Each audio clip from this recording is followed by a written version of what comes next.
So, admittedly, this is my second attempt at making this video. I uploaded a video about the movie we're going to talk about today last week, and even though I do love the video, I worked real hard on it, whatever, there was obviously a lot of context missing. And seeing that I now have said context, and I now know that the lead actress of this movie is a piece of shit racist, I won't have any trouble going as hard as I want to while critiquing this shitty ass movie. So yeah, let's do it. Bristow talk to him slow. I turn her up to a pack. Her best friend told her she better get back. Okay. Hey. I turn her up to a pack. Her best friend told her she better get back. Ladies and gentlemen, the Oscars are next Sunday, and I believe that this is the first year that I've really paid close attention, not only to the award show, but also the award winners. The Oscars as a concept has always meant so much more than the actual award show itself. I mean, at least in my opinion, one night to celebrate one of America's greatest pastimes and give out awards based on who acted the best in the movie, who directed best in the movie, who had the best music in the movie, etc., etc. It sounds great. But if I can be 150 here, y'all, the Oscars have never moved me. Of course, there will always be good movies that win awards at these type of award shows. There will never just be a time where we just go like, oh man, it's been 10 years and not a single good movie has won an award. That has never happened. That will never happen. But sometimes there are some really head-scratching decisions regarding who's being nominated and who wins awards. Which brings me to Netflix original 13-time Grammy-nominated film, Emilia Pérez. This is the second most nominated film in Oscars history. The only ones with more is All About Eve, Titanic, and 2016's La La Land with 14 each. And the internet is pissed. I mean, they are irate. I'm talking about worst Oscar nominated movie ever type talk. So I watched the movie. No way this Oscar nominated movie can be this bad. Not with Zoe Saldana, not with Selena Gomez. I love those two. Huge fans of their work. But my brothers and sisters in Christ, I can confirm. I can verify for you guys. This is the worst shit I've ever watched in my life. But before we get into what's wrong with this film, because there is a lot of shit wrong with this film, let's go through the plot. Because like I said, this is my second time attempting to make this video, and maybe I can explain this crazy ass shit better than I did the first time with the help of Wikipedia. So I will be using Wikipedia for this shit. If you have a problem with that, get off the video. I don't know. Sorry. In Emilia Pérez, or the first half of the movie, we follow Rita, a defense attorney that is leading the defense of a prominent media figure who is accused of murdering his wife. Rita, against her own good judgment, argues that his wife committed suicide and he beats the case. Job well done, right? Well, no, because Rita hates her job. She hates getting people off for murders that she knows that they committed. It says on the Wikipedia page that Rita is a struggling attorney, but any lawyer that can turn a murder case into a suicide diagnosis is on some Brian Steele, ASAP Joe type shit, and I need their number. This is also where the plot of the movie and the character motivations start to muddle a little bit, because while suffering from her success, Rita receives a text message from a random, mysterious number asking her if she wants to be rich, and if so, then to meet this mysterious unknown person who she's never met in her life by the newspaper stand in the city. Now, I'll spare you guys on what I would have done in this situation. I think we all would have had the same exact reaction to this random ass number asking us if we want to be rich and to meet them at a random newspaper stand in the city. But it's a movie, so come on. I think that this is a perfect time to mention that this movie is a musical, and trust me, this isn't me just trying to brush past the fact that it is a musical, because I have plenty to say about the music. Just wait on it. But like I said, while reflecting on her career and how she doesn't like her job, Rita decides, yeah, I'm gonna take on this client, this mysterious anonymous text messenger that I've never met in my life. This anonymous mysterious client is revealed to be cartel kingpin Juan Manitas del Monte, and it's established from the jump that the cartel that Juan runs is no fucking joke. They really ham it up with the ominous music, like anything can happen at any time, and I honestly thought that anything could happen at any time. But I had no idea. I had no no idea that the movie was gonna go like this. Because this isn't just a regular job, Rita. No. You're not helping someone get off for murder. You're not helping someone get off for some drug cases. Drug cartel kingpin Juan Manitas Del Monte expresses their desire to Rita to fully into a woman and live a new life, leaving the cartel life behind. Rita's job? Relocate his family as he fakes his own death and completes gender confirming surgery. This shit is insane, but it can't be too crazy, folks, because this shit works.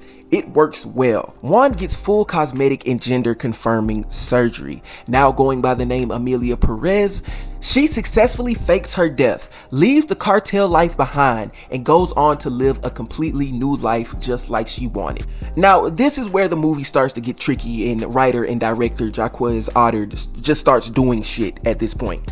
And I'm gonna try to explain it as well as I can. Okay, so here it goes. Presumed dead, former cartel kingpin Emilia Pérez decides, fuck it, I want my family back, I want to go back to Mexico, and I want Rita to facilitate all of that shit. She reconnects with Rita 4 years later in London with the proposition in hand. Hey, go get my wife, go get my children, we're moving back to Mexico. Just tell her I'm a distant relative that Juan said that, could take care of her if anything happened to him. Rita's ditzy dumbass says, sure, yeah, okay, I'll do it. It works. Rita goes out and gets Emilia's former wife Jessie and their children, the former played by Selena Gomez. They move back to Mexico and Emilia starts a hotline for cartel victims and is trying to make right the shit she did wrong and shit. Listen, there's a movie under this. Man, that. I'm not. So, like I said, this shit works. They're all in Mexico now. they're all a big happy ass family in Mexico now. But Jessie had an issue with the arrangement. It had been 4 years since her husband died, and now she was forced to stay with a distant relative that isn't even hers because Juan said so. She reconnects with an old lover. His name isn't important. A lot of names in this shit isn't important. Her name in itself damn near isn't important. She decides that she's gonna marry him, take the kids, and move out with him. And Emilia is not going for that shit. Those are her kids too, and obviously the shit blows up. They deadass get into a marital dispute, and Emilia shows signs of abusive tendencies. Jessie takes the kids and leaves anyway. Emilia cuts Jessie and the kids out of Juan's will. Jessie obviously flips the fuck out. She has Emilia kidnapped, her fingers cut off, and sent to Rita with a location for ransom. Rita assembles the fucking Avengers. I don't know where these people came from. She attempts to get Emilia back, but obviously that shit blows up as well. A shootout ensues and we get a shitty reveal scene between Emilia and Jessie. Jessie's lover kidnaps Emilia. Jessie goes with him. Jessie tries to save Emilia by flipping the car. They flip off a ditch and all three of them die. And that's the end of the fucking movie. There's so much shit wrong with this movie. But before we get into it, let's go over the long list of controversy that has followed this film since its release. Most of this movie is supposed to take place in Mexico, with a Mexican cartel leader and a Mexican defense attorney and a Mexican cartel leader's wife and Mexican children and Mexican villains. Not a single second of this movie was shot in Mexico. And you can tell by the whole vibe, like from the first scene. It looks like they're performing the first song under the Eiffel fucking Tower. Not only is none of the film shot in Mexico, by my knowledge, there was not a single Mexican involved in this movie whatsoever. How does that happen? How do you write, direct, shoot a full Mexican cartel drama, musical, heavy on the musical, without a single point of reference? Selena Gomez? And listen, bro, do not get me started on the music in this shit. This is honestly the worst musical I've ever watched in my life, And I am just solely basing it off the music.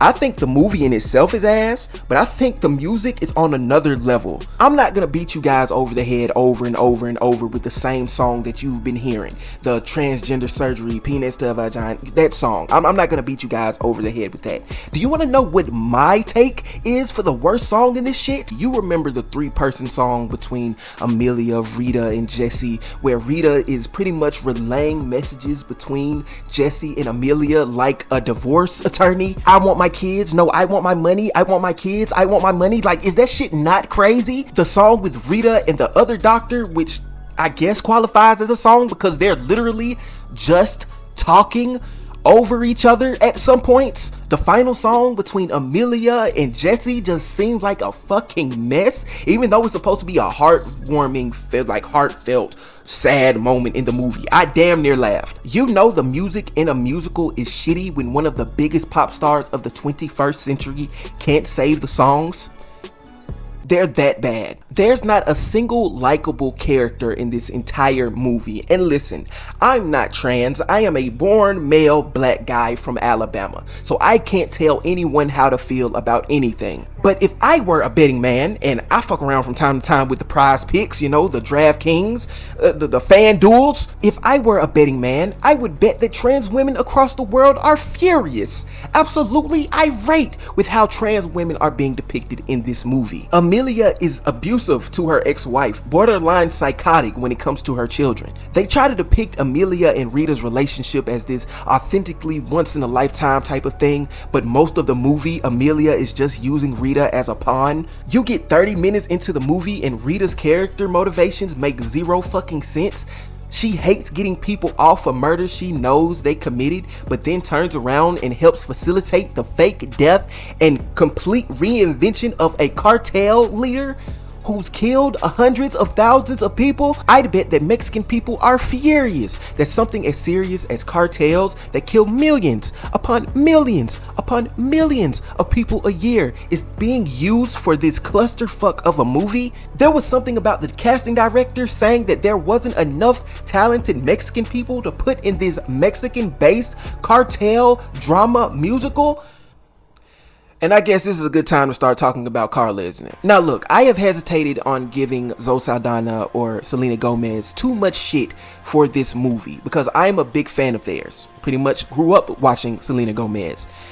This is bottom tier work for the both of them, but at least they have not destroyed their career like this woman. Carla Sofia Garcon plays both Juan and Emilia Pérez in this movie.